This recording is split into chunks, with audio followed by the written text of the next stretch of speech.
High alert activated for missing 12-year-old from Portmore.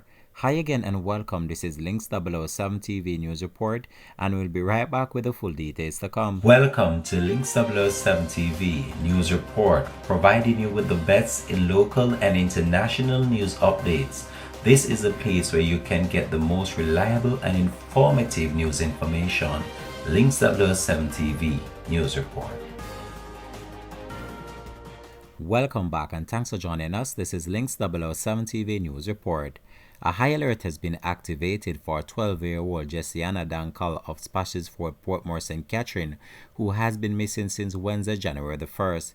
She is of dark complexion, slim built, and about 167 centimeters or 5 feet 6 inches tall. Reports from the Waterford police are that at around 7:30 p.m., Jessiana was last seen at home wearing a blue and white long-sleeve dress and a pair of black slippers. She has not been seen or heard from since. Anyone knowing the whereabouts of Jessiana Dankal is being asked to contact the Waterford police at